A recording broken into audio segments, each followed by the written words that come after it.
Good morning, students. I am Amita Said. Welcome to in BBN online classes. And students, for class 9th, we were studying the first chapter of Moments, that is The Lost Child, which is written by Mulk Raj Anand. So, actually, in this story, we were reading about a child who was going to the fair with his parents, okay, and then the author described about the scenes which fascinated the child, which attracted the child towards it, and the parents of the child, they were calling him again and again to walk with them. And but there were many things on the road, or we can say the many things on the way to the fair, that was fascinating the child towards itself, okay. तो काफ़ी चीज़ें उसको attract कर रही हैं जब वो मेले में जा रहा है अपने पेरेंट्स के साथ में, और उसके पेरेंट्स बार बार बुला रहे हैं कि तुम हमारे पास आ जाओ। तो काफ़ी चीज़ें हैं जो उसको अट्रैक्ट कर रही हैं। कभी वो बीस के पीछे भागने लग जाता है, कभी वो टॉयज़ को देखकर उन्हें स्टेयर करने लग जाता है, घूमने लग जाता है। तो ऐसे अलग अलग एक्टिविटीज़ हैं, अलग अलग चीज़ें हैं जो उसे अट्रैक्ट कर रही हैं, ठीक है। Now let's see the next thing. A shower of young flowers fell upon the child as he entered the grove. तो जैसे ही वो ग्रूव में एंटर हुआ, वैसे ही क्या हुआ, उसके जो मम्मी पापा थे वो कहाँ पर बैठ गए थे रेस्ट करने, एक कुएं की एज पर, एक कुएं के किनारे पर बैठ गए थे। तो वहाँ पर जो बच्चा है वो अपने मतलब बेटे को बुला रहे हैं कि हमारे पास आ जाओ। तो जैसे ही जो चाइल्ड है, वो जो बच्चा है वो अंदर एंटर हुआ वहाँ पर उनके मम्मी पापा के पास जाने के लिए, तो वहाँ पर उसने देखा कि बहुत फ्लावर्स जो हैं, उनकी जो पेटल्स हैं वो नीचे की तरफ गिर रही हैं, शावर हो रही है, बौछार हो रही है उनकी। और वो अपने मम्मी पापा की बात तो भूल गया और उन जो रेनिंग पेटल्स हैं, यानी जो गिरती हुई पत्तियां हैं फूलों की, उनको अपने हाथों में इकट्ठा करने लग गया। But lo he heard the cooing of doves and ran toward his parents shouting, "The dove, the dove!" The raining petals dropped from his forgotten hands. अब जो बच्चा है उसने एकदम से डव की कूइंग यानी मतलब आवाज़ होती है, that's a singing sound of the Dove, है ना। तो वो उसने सुनी, उसकी आवाज़ सुनी, डव की उसकी कूकने की आवाज़ सुनी। तो उसने एकदम से अपने पेरेंट्स की बात भी भूल गया, और जो हाथ में उसके पेटल्स हैं, जो पत्तियां हैं, वो भी उसने नीचे ड्रॉप्ड मतलब फेल डाउन यानी नीचे गिरा दी, और उस डव की आवाज़ को सुनने लगा। डव क्या होता है? It's a kind of a bird जो कि पिजन की काफ़ी सिमिलरिटी रखता है, ठीक है, उसी की स्पीसीज होती है डव। लाइट सा ग्रेइश कलर आई थिंक होता है। तो वो मतलब उसको देखने चला गया, मतलब उसको सुन रहा है वो। Come child come, they call to the child who had now gone running in the white capers. तो अब है ना, जो बच्चा है वो कहाँ जा रहा है उस डव की आवाज़ सुनते सुनते। जो जंगली मतलब थोड़ा माहौल ऐसा है कि वहाँ बैनियन ट्री है, राउंड द बैनियन ट्री, यानी बैनियन ट्री क्या है, बरगद का पेड़ है, और बरगद के पेड़ के आसपास जो थोड़ा जंगली टाइप सा माहौल है, वहाँ पर कैपर मतलब क्या होता है, कूदता फांदता मतलब जंप करता हुआ वो बैनियन ट्री की तरफ चला गया। And gathering him they took the narrow, और फिर बच्चे जो पेरेंट्स हैं वो उसको बुला रहे हैं और उसको अपने साथ में लेकर फिर क्या है कि वापस वो फेयर की तरफ चल पड़े। Winding footpath which led to the fair through the mustard field, और फिर उन्होंने क्या करा कि वाइंडिंग फुटपाथ मतलब कि एक तो gathering him they took the narrow यानी बहुत पतला सा सकड़ा सा, वाइंडिंग यानी घुमावदार फुटपाथ है, मतलब घुमावदार उनका रास्ता है, और वहाँ पे वो मतलब कहाँ जाता है, वो मेले तक जाता है वो फुटपाथ, और वहाँ से उनको कुछ मस्टर्ड फील्ड्स यानी कुछ सरसों के खेत भी पार करने होंगे, यानी ऑल इन ऑल वो फेयर में जा रहे हैं ना। तो अलग अलग जो सीन्स हैं वो ऑथर हमको डिस्क्राइब कर रहा है कि अब एक पतला सा सकड़ा सा रास्ता है, घुमावदार सा, और आगे की तरफ क्या है, सरसों के खेत है, और उससे होकर उनको उस मेले की तरफ जाना है।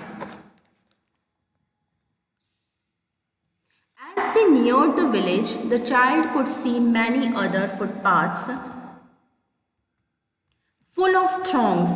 तो एक्चुअली जो बच्चा है वो क्या कर रहा है कि अलग अलग जो चीज़ें, अलग अलग जो मतलब फुटपाथ पे जो जो उसको चीज़ें दिख रही हैं, वो एक्चुअली उनको क्या कर रहा है कि देखने की कोशिश कर रहा है। एंड फुल ऑफ थ्रॉन्ग्स मतलब क्या होता है कि भीड़, क्राउड जो होता है पीपल का, उसको मतलब देख रहा है। Converging to the whirlpool, converging मतलब क्या होता है, कन्वर्ज करना मतलब हिस्सा बनना किसी चीज़ का, ठीक है। यानी और व्हर्लपूल क्या होता है कि जो लोग जो है सर्कल में, लोगों का जो बहुत बड़ी भीड़ है या जो लोगों का मतलब घेरा है, या लोगों का हम कह सकते हैं, व्हर्लपूल का मेन मतलब होता है भंवर होना। भंवर समझते हैं ना आप, गोल गोल जो होता है ना, सो दैट इज़ भंवर, है ना। तो वहाँ पर एक्चुअली वो देख रहा है कि जब वो मतलब काफ़ी फेयर के पास आ गए, विलेज के पास आ गए, तो देख रहा है बहुत भीड़ है, ठीक है। ऐसा लग रहा है जैसे लोगों का भंवर आ गया हो ना, इतने ग्रुप बना बना के लोग खड़े हो गए कि मतलब ऐसा लग रहा है जैसे लोगों का बहुत बड़ा भंवर हो गया हो। मतलब मेला जो आप उसे देखने में आ रहा है, सामने है वो फेयर जो प्लेस है, जो मेले की प्लेस है, वो उसे दिख रही है और इतनी ज़्यादा भीड़ है। थ्रॉन्ग्स ऑफ पीपल आर देयर, मतलब इतनी भीड़ है वहाँ पर, ऐसा लग रहा है जैसे लोगों का भंवर आ गया है। And felt it once repelled and fascinated by the confusion of the world he was entering. So एक बार तो उसे थोड़ा बहुत घबराया वो कि मतलब इतने लोग हैं, लेकिन फिर उसके बाद में उसे बहुत ज़्यादा फैसिनेट यानी अट्रैक्ट हुआ कि वो फेयर में मतलब कि किस दुनिया में वो एंटर हो रहा है, मतलब मेले में एंटर हो रहा है। तो वो काफ़ी चीज़ों को देखने के लिए और मतलब काफ़ी वो अट्रैक्टेड हो रहा था। A sweet meal seller hawked, gulab jamun, rasgulla, barfi, jalebi at the corner of the entrance, and crowd pressed around his counter at the foot of an architecture of many colored sweets decorated with the leaves of silver and gold।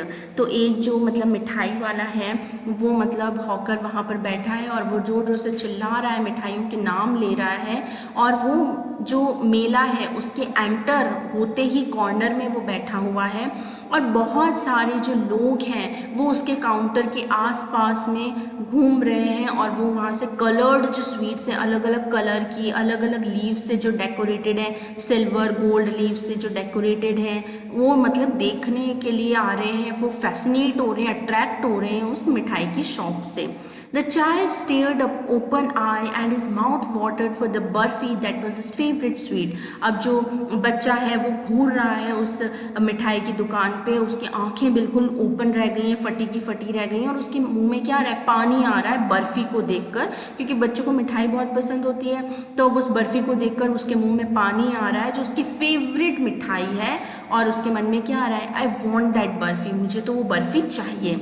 He slowly murmured क्या होता है, धीरे से फुसफुसाना, यानी अपने मुंह में बोलना, ठीक है। तो वो उस मिठाई को देखकर अपने मुंह में बोल रहा है कि मुझे ये बर्फ़ी चाहिए। But he half knew as he begged that his pleasure would be heeded because his parents would say he was greedy। लेकिन अब उसे पता था कि अपने पेरेंट्स को बोलेगा कि मुझे बर्फ़ी दिला दो, तो उसके पेरेंट्स जो हैं उनकी प्लेया मीन्स क्या होता है, रिक्वेस्ट, तो उसकी जो रिक्वेस्ट है वो बिल्कुल साफ मना कर देंगे, उसके रिक्वेस्ट बिल्कुल भी नहीं मानेंगे। मतलब हीडेड मतलब क्या होता है, टू पे अटेंशन, किसी चीज़ को अटेंशन देना, ठीक है। तो उसको कभी भी कोई अटेंशन नहीं मिलेगा, उसके रिक्वेस्ट बिल्कुल इग्नोर कर दी जाएगी, और उसके पेरेंट्स क्या बोलेंगे, तुम तो बड़े लालची हो, तुम बड़े ग्रीडी हो। So without waiting for an answer he moved on, तो उसे पता तो था आंसर नो ही होगा, तो वो आगे की तरफ बढ़ गया। अ फ्लावर सेलर हॉक्ड, अब आगे उसे क्या मिला, एक फूल बेचने वाला मिला, और वो वहाँ पर हॉकर जो है वो जोर जोर से मतलब चिल्ला रहा है, हॉक कर रहा है। हॉकिंग करना मतलब क्या होगा यहाँ पर, शाउट करना, ठीक है। तो वो वहाँ पर जोर जोर से शाउट कर रहा है। अ गार्लैंड ऑफ गुलमोहर, गार्लैंड क्या होता है, माला, ठीक है। तो गुलमोहर क्या होता है, एक टाइप का फूल है, पेड़ होता है बहुत बड़ा सा, उसमें रेड रेड कलर के फ्लावर्स होते हैं, ठीक है। तो उसकी माला बनाई हुई है गुलमोहर की, रेड रेड कलर की। अ गार्लैंड ऑफ गुलमोहर, तो वो जोर जोर से चिल्ला रहा है फ्लावर वाला कि माला ले लो रेड कलर की गुलमोहर की। द चाइल्ड सीम्ड इररेसिस्टिबली ड्रॉन, और चाइल्ड जो है उससे भी बड़ा फैसिनेट हो गया, उससे भी बड़ा क्या हो गया, अट्रैक्ट हो गया, ठीक है, और मतलब इररेसिस्टिबली मतलब क्या होता है, वेरी फोर्सफुली, तो बहुत ज़्यादा मतलब उसको उसकी तरफ अट्रैक्ट हो गया कि अरे मतलब कितनी सुंदर माला है।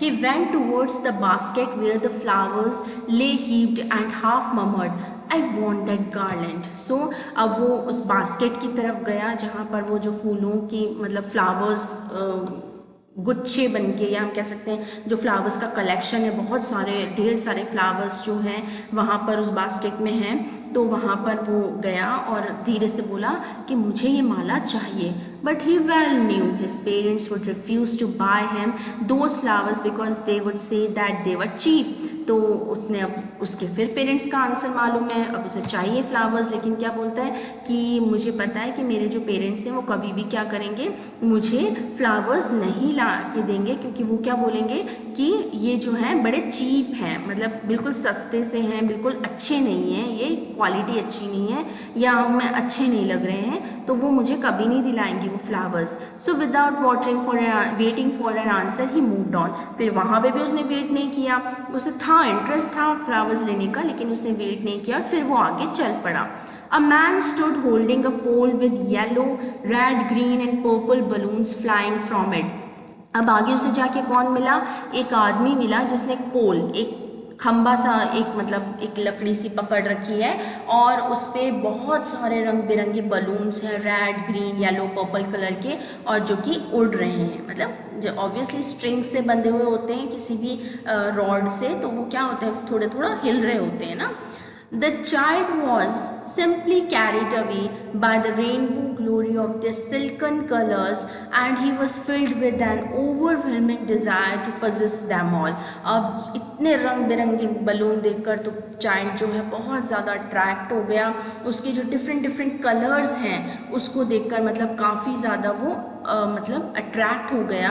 और सिल्कन कलर्स क्या होंगे, लाइक सिल्क, रेशमी जो अलग अलग डिफरेंट कलर्स हैं उसको देखकर वो काफ़ी खुश हो गया कि रेनबो जैसे अलग अलग कलर के बलून्स हैं, और उसकी काफ़ी ओवरवेल्म क्या मतलब होता है, बहुत ज़्यादा, अत्यधिक, ठीक है, तो उसकी अत्यधिक डिज़ायर हो गई, इच्छा हो गई कि उसको ये सारे ही क्या चाहिए, बलून्स चाहिए, ठीक है। But he well knew his parents would never by him the balloons, लेकिन उसे अब ये भी पता था कि उसके पेरेंट्स उसे बलून नहीं लेके देंगे, because they would say he was too old to play with such toys. अब वो क्या एक्सक्यूज़ देंगे उसके पेरेंट्स बोलेंगे कि वो बहुत बड़ा हो चुका है और उसकी उम्र नहीं है अब बलून्स के साथ खेलने की, इसलिए वो उसे बलून्स भी नहीं दिलाएंगे। So he walked on further means आगे की तरफ बढ़ना, तो फिर वो आगे की तरफ बढ़ गया। अब हर चीज़ को वो देख रहा है, उससे फैसिनेट हो रहा है, उससे अट्रैक्ट हो रहा है, लेकिन उसे पता है कि उसके पेरेंट्स उसे कुछ ना कुछ एक्सक्यूज़ देकर उस चीज़ को नहीं दिलाएंगे, ठीक है। So he was curtailing all his desires, कहीं ना कहीं रुकावट अपनी डिज़ायर को, इच्छाओं को पूरी नहीं कर पा रहा है वो। अ स्नेक चार्मर कौन होगा, स्नेक चार्मर इज सपेरा, ठीक है। तो एक जो सपेरा है, stood playing a flute to the snake which coiled itself in a basket. तो वहाँ पर एक सपेरा है जो कि फ्लूइड बजा रहा है, फ्लूइड मतलब जो बांसुरी टाइप बजाते हैं ना, प्ले करते हैं ना, तो बांसुरी बजाते हैं, उससे क्या होता है, स्नेक जो होता है वो डांस करने लगता है। Which coiled itself in a basket, है ना, तो स्नेक कॉइल्ड क्या होता है, मतलब वो स्नेक कैसे बैठा है, कॉइलिंग होके बैठा है अपने आप में, मतलब और जैसे कॉइलिंग होती है ना, स्प्रिंग की तरह हम बिल्कुल राउंड होके बैठते हैं, तो वो बिल्कुल वैसे बास्केट में सांप जो है वो बैठा हुआ है और जो सपेरा है वो क्या कर रहा है, फ्लूइड बजा रहा है। It's had raised in a graceful band like the neck of a swan. अब जैसे उसने फ्लूइड की आवाज़ सुनी तो जो धीरे धीरे सांप का जो सिर है वो बड़ा ग्रेसफुली हिलता डुलता बैंड होता हुआ, जैसे कि उसकी गर्दन कैसी हो, स्वैन की गर्दन, स्वान जो होता है ना उसकी गर्दन बड़ी लचीली होती है, फ्लेक्सिबल होती है ना, आपने कभी देखा हो तो काफ़ी move out to and fro करती रहती है। तो वैसे ही जो सांप है वो फ्लूट की आवाज़ सुन के बड़ा धीरे धीरे बैंड कर रहा है, उसकी जो गर्दन है वो काफ़ी बैंड होके ऊपर की तरफ आ रही है। While the music stole into its invisible ears like the gentle rippling of an invisible fall. ऐसा लग रहा है कि अब सांप के कान हमें दिखते तो नहीं है, तो वो ऑथर क्या बोल रहा है कि जैसे कि वो जो म्यूज़िक है, जो फ्लूइड वो बजा रहा है स्नेक चार्मर, वो जो म्यूज़िक है वो उसके अनदेखे हुए कान, जो बिल्कुल इनविजिबल है, हम देख नहीं पा रहे उन कानों को, उसके कानों में वो म्यूज़िक इतना अच्छे से घुल गया है जैसे कि जब वाटरफॉल होता है, यानी जो झरना बहता है तो उसके रिपलिंग साउंड होती है ना, मतलब पानी गिरने की जो साउंड होगी ना उसे हम क्या बोलते हैं, रिपलिंग साउंड। तो वो जो पानी गिरने की जो साउंड है वो कितनी अच्छी लगती है ना, वैसे ही जो फ्लूइड का म्यूज़िक है वो उसके कानों में इस तरह घुल गया है, वो आराम से अपने गर्दन को बैंड करते हुए फुल जो है वो अपने डांस के मूड में आ रहा है। The child वैंट towards the snake charmer, अब जो चाइल्ड है वो किसके पास गया, सपेरे के पास गया। But knowing his parents had forbidden him to hear such coarse music, लेकिन उसे पता था कि उसके पेरेंट्स ने ऐसा, कोर्स मतलब क्या होता है, which should not be heard, very rude music है ना, तो ऐसा जो म्यूज़िक है उसके फादर ने मना कर रखा है कि उसे नहीं सुनना है, इतना जो रफ म्यूज़िक है, इतना जो भद्दा जो म्यूज़िक है वो उसे नहीं सुनना है जो कि स्नेक चार्मर बजा रहा है। और वो उसने वहाँ पर भी उसे इग्नोर करा और वो आगे की तरफ प्रोसीड हो गया, आगे की तरफ बढ़ गया। ठीक है, so this is it for now. Now let's see in the next video कि उस बच्चे के साथ होता क्या है, क्योंकि चैप्टर का नाम हमारा है द लॉस्ट चाइल्ड, तो बच्चा कैसे घूमेगा, फिर consequently what will be the ending of the chapter. So let's see, and we'll see the moral of the chapter in the next video. Okay, so till then, happy learning.